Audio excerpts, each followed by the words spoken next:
Hi అండి, ఈరోజు మీకు నేను ఎటువంటి సాసులు వాడకుండా చాలా సింపుల్గా మంచి టేస్టీగా క్యాబేజ్ మంచూరియా ఇంట్లో ఎలా చేసుకోవచ్చో చూపిస్తాను.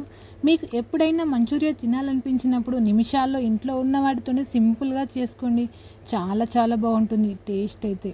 ఒక్కసారి నేను చెప్పినట్టు చేసి చూడండి, చాలా బాగుంది. మరి మీరు కూడా చాలా బాగుందని చెప్తారు. మరి తయారీ విధానం చూసేద్దాం. ముందుగా క్యాబేజీని చాలా సన్నగా కట్ చేసుకొని ఒక కప్ తీసుకోండి. మీకు ఇలా సన్నగా కట్ చేసుకోవడం కష్టం అనిపిస్తే మీ దగ్గర చాపర్ ఉంటే దానిలో వేసి చాపింగ్ చేసుకుంటే ఇలా సన్నగా వస్తుంది. ఇప్పుడు సన్నగా కట్ చేసిన క్యాబేజీలో ముందుగా హాఫ్ కప్ మైదా పిండి తీసుకొని వేసుకోవాలి. మీకు మైదా పిండి అంత హెల్దీ అనిపించకపోతే ఇక్కడ గోధుమ పిండి కూడా వాడుకోవచ్చు. కానీ గోధుమ పిండి వేయడం వల్ల అంత క్రిస్పీగా రాదు, మైదా వేసినంత క్రిస్పీగా ఉండవు మంచూరియా బాల్స్. తర్వాత 3 టేబుల్ స్పూన్స్ కార్న్ఫ్లోర్ వేసుకోవాలండి. తర్వాత 1 టేబుల్ స్పూన్ ధనియాల పొడి, హాఫ్ స్పూన్ గరం మసాలా, తర్వాత చిటికెడు పసుపు వేసుకోవాలి. తర్వాత 1 స్పూన్ సాల్ట్, 1 టేబుల్ స్పూన్ కారము, ఫ్రెష్ అల్లం వెల్లుల్లి పేస్ట్ వేసుకోవాలి. అన్నీ వేసుకొని బాగా మిక్స్ చేయాలి. తర్వాత పక్కకు పెట్టుకున్న మైదా మొత్తం వేసుకొని కొద్దిగా వాటర్ వేసుకొని చపాతీ పిండి కంటే కొద్దిగా లూజ్గా కలుపుకోవాలి. ఇలా లూజ్గా కలుపుకొని ఆయిల్ వేడెక్కాక చిన్న బాల్స్ లాగా చేసుకొని వేసుకోవాలి. మీడియం ఫ్లేమ్లో పెట్టి బాల్స్ గోల్డెన్ కలర్ వచ్చేంత వరకు వేయించాలి. ఇవి ఎంత బాగా వేయించితే అంత బాగా కనిపిస్తాయి మంచూరియా. ఇలా గోల్డెన్ కలర్ వచ్చేంత వరకు వేయించి పక్కన పెట్టేసుకోవాలి. మీకు కావాలనుకుంటే కారం బాగా పట్టాలి అనుకుంటే బాల్స్ రెండుగా చుంచుకోవచ్చు. బాల్స్ రెడీ చేసి పక్కన పెట్టుకోవాలి.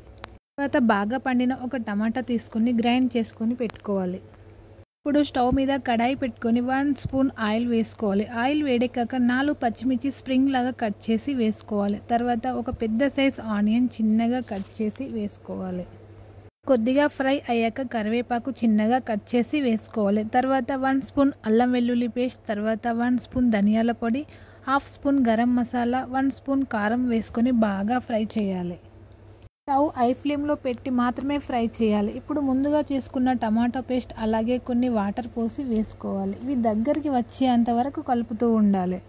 టమాటా పేస్ట్ దగ్గరికి వచ్చాక కార్న్ఫ్లోర్ వాటర్ వేసుకొని కొద్దిగా సాల్ట్, మీకు కావాలి అనుకుంటే ఇక్కడ ఫుడ్ కలర్ యాడ్ చేసుకోవచ్చు. ఇప్పుడు ముందుగా చేసుకున్న మంచూరియా బాల్స్ వేసుకోవాలి. ఇవి డ్రై అయ్యేంత వరకు కలుపుతూనే ఉండాలి. ఇలా టోటల్గా డ్రై అయ్యాక సన్నగా తరిమిన కొత్తిమీర వేసుకొని స్టవ్ ఆఫ్ చేసుకోండి. అంతే, ఎటువంటి సాసులు లేకుండానే క్యాబేజ్తో మంచూరియా ఎలా చేసుకోవచ్చో చూసాం కదండి. చాలా బాగుంటుంది టేస్ట్. మీకు మంచూరియా తినాలనిపించినప్పుడు సింపుల్గా ఇంట్లో ఉన్న వాటితోనే మంచూరియా చేసుకోవచ్చండి.